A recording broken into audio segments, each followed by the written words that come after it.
Seminari Tinggi Santo Paulus Ledelero PPKKS, Pusat Pelayanan Kerasulan Kitab Suci Provinsi SVDND. Kembaran di Belantara Alkitab, pertemuan ketiga.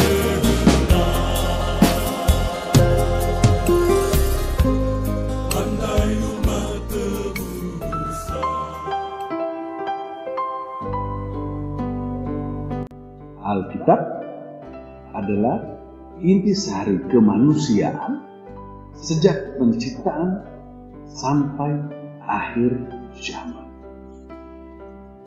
Kejadian, Keluaran, Imamat, Yudas dan akhirnya Wahyu. Memang kitab suci merangkul semua. Sejak Allah menciptakan langit dan bumi, lalu menciptakan manusia dengan penilaian bahwa sungguh baik. Semua manusia diciptakan dan menjadi baik. Tetapi kitab suci langsung menunjukkan bahwa manusia berdosa melawan Allah. Dan terus ada rentetan dosa dengan dosa Kain membunuh adik. Dosa menciptakan air bah yang menghancurkan diri sendiri dan umat manusia. Dosa kesombongan mengarah Babel yang menghancurkan diri sendiri. Tetapi Allah sejak awal mula melanjutkan karya penyelamatannya dengan menjanjikan seorang keturunan dalam peristiwa pertama itu, lalu memilih Abram, mengangkatnya menjadi Abraham, yaitu bapa dari banyak bangsa. Lalu Allah mendampingi para bapa bangsa sampai dengan membentuk bangsa Israel yang kemudian diperhamba di Mesir, dan mereka sebetulnya mati di Mesir, tetapi Allah menghantar mereka keluar melalui padang gurun sampai di Sinai, akhirnya tiba di tanah terjanji. Di situ mereka yang adalah bangsa nomaden, bangsa pengembara, menjadi bangsa yang menetap, sedenter. Di wilayah mereka, di tanah terjanji itu, mereka hidup dan bersama para raja mencapai kemakmuran luar biasa. Tetapi dengan itu, mereka melupakan Allah. Mereka berzina, yaitu mereka menyembah berhala. Karena Israel sebetulnya punya suami Yahweh, tetapi Israel masih mencari suami lain, tuan yang lain. Maka Israel berzina. Namun demikian Allah terus membantu umatnya dengan mengirim banyak nabi, membuat umat Israel bertobat. Tetapi kelihatan para nabi tidak berhasil, maka terjadi pembuangan. Pembuangan yang seharusnya menghancurkan bangsa Israel itu dipulihkan oleh Allah sendiri dengan membawa mereka kembali ke tanah air mereka, membangun juga bait Allah supaya Allah tetap hadir di rumahnya itu, membimbing mereka. Tetapi hidup selanjutnya juga tidak hidup menurut apa yang Allah minta. Maka bangsa Israel terus menghancurkan diri mereka sendiri.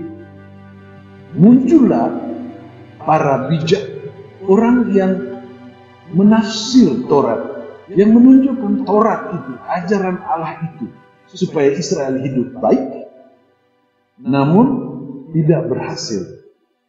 Selanjutnya muncul juga penulis apokaliptik, yaitu mereka yang menulis tentang kehancuran akhir zaman akibat Israel menghancurkan diri mereka sendiri atau dihancurkan oleh para penguasa. namun Allah tetap sebagai yang maha kuasa, yang membimbing bangsa Israel terus menciptakan baru dan menetapkan bangsa Israel untuk menjadi bangsa pilihannya yang lewat dari perjanjian lama ke perjanjian baru. Yohanes Pembaptis menyiapkan kedatangan Yesus yang lahir dan hidup secara tersembunyi selama 30 tahun, lalu tampil di muka umum mulai dengan menyerukan pertobatan dan percaya kepada Injil. Yesus juga membuat banyak perbuatan yang dinamakan perbuatan yang berdaya dinamik, perbuatan dengan daya luar biasa untuk menyelamatkan manusia. Yesus juga mengajarkan Injil dalam perumpamaan, juga dalam banyak ajaran lain untuk membantu manusia mencapai keselamatan. Namun karena dosa tetap ada dan bertahan, Yesus rela mati di salib untuk menebus umat manusia, untuk menyelamatkan umat manusia. Yesus bangkit dan naik ke surga. Lalu para murid yang menerima ajaran Yesus itu melanjutkannya, mulai dengan Petrus dan teman-temannya, berkarya di antara bangsa Yahudi. Lalu kemudian Paulus berkarya di antara bangsa-bangsa bukan Yahudi. Dengan demikian keselamatan dibawa kemana-mana dan diharapkan supaya keselamatan itu sampai ke ujung bumi, sampai kepada semua orang. Petrus dan Paulus menulis juga surat untuk meneguhkan jemaat-jemaat supaya mereka tetap hidup sebagai umat Allah. Juga ada 7 surat Katolik yang ditulis untuk meyakinkan para beriman, umat Allah, supaya tetap setia menjadi umat Allah, menjadi Israel perjanjian baru. Sampai akhirnya Wahyu memang menulis tentang kebinasaan yang diakibatkan oleh penguasa, oleh binatang, oleh setan, naga, dan seterusnya. Tetapi Allah itu satu-satunya pencipta. Allah itu menciptakan langit dan bumi yang baru, lalu menghantar umatnya masuk ke dalam Eden yang baru, Firdaus yang baru, supaya umatnya bisa memulai hidup di sana.